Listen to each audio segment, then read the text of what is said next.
always wanted to be a teacher ever since I left school, but I didn't want to go straight into teaching because I wanted to have a bit of life experience before I went in. And I didn't want to be a history teacher or an English teacher, which are the things I was good at school. So I wanted to do something completely different. Did that.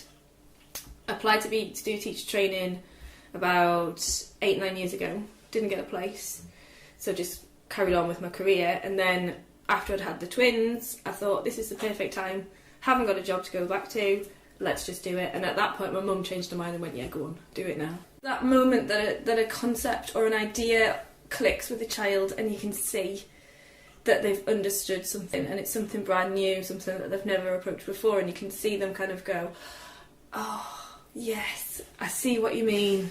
And sometimes that happens straight away and you think, fab, that's great, we've conquered that, that's brilliant, let's go to a new challenge. And sometimes you're plugging away for ages.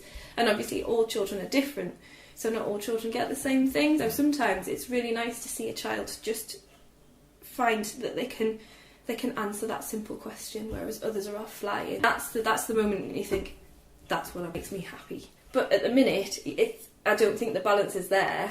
Like, I do work after school for 3 or 4 hours from 8 o'clock when I put the kids to bed. And I stay behind after school. I love it, the parents will have a chat with you and it's 3:10 and they'll go, oh, well, I'll let you go because you need to get home, and you think, you've got no idea. I'm still here at 5:45. My concern personally is, do I spend enough time focusing on my own family and not worrying about other people's children and making sure they're alright Saturday and Sunday daytime, because that's my time with my family and we do stuff and we spend that together, and it might be curled up on the sofa watching a DVD because we're all shattered, or it might be out, do the bedtime story every night for all of them, and I still do Evie's homework with her. The boys have got homework now in nursery. Every day at school, the comments are always the same. Oh, there's not enough hours in the day, we haven't got enough time to do that. In my heart of hearts, I would say I'd love to come home early and go off and do something lovely with my children, or make a nice family dinner and all sit down together instead of kind of rushing through this dinner and then getting this one ready and I've got to go and do this. So that would be my fantasy 2 hours, shall we say. And the reality is, we're all shattered.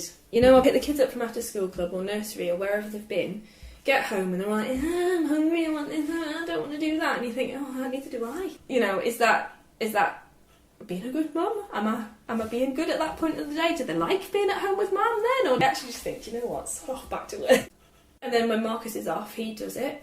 And I think we've just had to get that balance right. Now, Marcus has to do the ironing to get it done, otherwise it just sits there in the alley and doesn't get done. And he will make tea when I'm coming in later on and stuff. So we've just kind of learnt to share. The more experienced I become, because I'll be able to balance my planning. At the minute, my planning, because this is the first autumn term I've done on my own. I job shared last autumn term, so we shared responsibility. So this autumn term, it's all my responsibility. So I haven't done all the planning, but spring term, I've done the planning. I want to give the tools to somebody else to go and make something fantastic for themselves. That's the satisfaction I want to have. I want to think, do you know what? I've made a difference to that child's life.